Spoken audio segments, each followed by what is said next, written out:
Now, the next question is, we know how the memory palace works. We know how we can place information on memory palace and recall it later.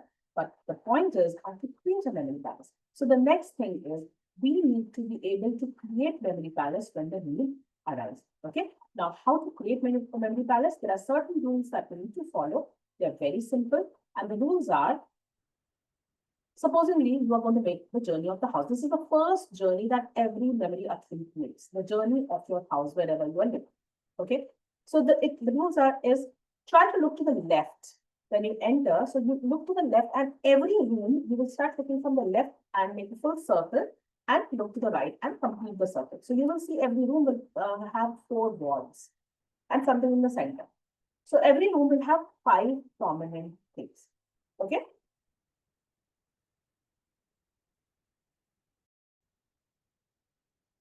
So keep noticing prominent things on every wall. So if every room is going to have 4 walls, so every wall you can have, one wall can have, maybe there's an AC on the wall, one wall can have TV, a third wall can have the curtains, another wall could be where the sofa is kept aligned. There could be one wall where there is a, the wall clock is there, or there's a cupboard, anything. So 4 important things on the 4 walls. And in the center, there could be one object. Like in the living room, it could be a center table. The dining room, it could be dining table. In the bedroom, it could be your bed. In the kitchen, it could be your stove. So something in the center. So every room take things in the multiples of 5 or 10. Do not take odd numbers. Okay, 5 and 10.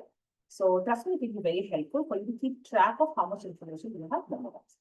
Then avoid similar looking items when you are doing. So if there is a chair, do not take another chair in the same way. One chair is enough because the both chair will look same. Mentally, you will get confused which chair you're talking about. And once you have seen all these things, make sure to note them down on a paper. For example, if I'm creating a journey for my house, when I enter the your main gate, so that's one main iron gate. The moment you enter inside, there are cars parked. So that can be second journey location.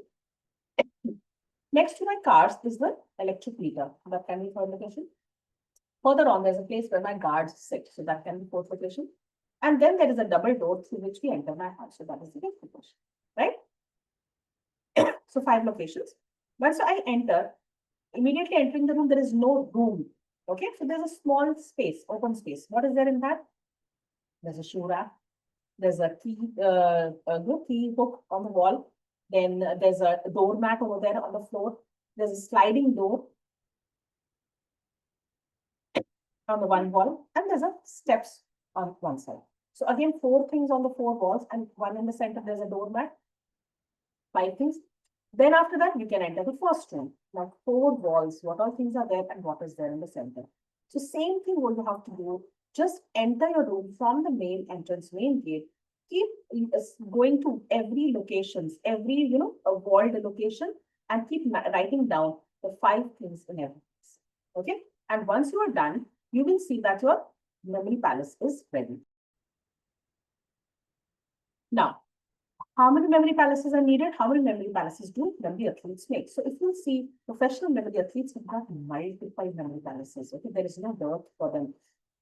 You can create multiple memory palaces. Like if whatever current house you are living in, if in the past there have been other houses, make a memory palace for that. And trust me, if you will sit right now, you will be able to recall all the locations in that house as well, in your older houses. Then it could be house of your neighbors, house of your friends. If you visited their house, you can make memory palace of that also.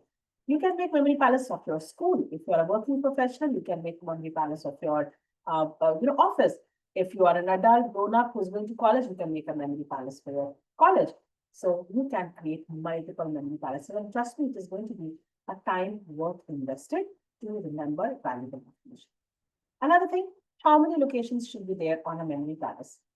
Well, if you talk about experienced people, they have a memory palace with even 100 to 200 locations. You can also do. So in the beginning, you can have maybe 5 locations in one room, but once you become, you practice enough, on one wall, you can have 5 locations. On the second wall, you can have 5 locations. And thus, every room can have 25 locations. And you will be amazed that one single house can have more than 100 locations. So you can start with maybe just, small number of locations in the house, but slowly and gradually you can have same house becoming longer and wider with multiple memory locations, right? So this is how you create memory palace, and it is very powerful. Make sure you do this because it will help you recall large number of data using memory palace as a memory. Okay, so go ahead, make it. And in case you feel any doubt, any questions, feel free to connect with me and I shall guide you. Finish what areas you need to fix, what corrections you need to make, and how you can make a memory palace more, more efficient.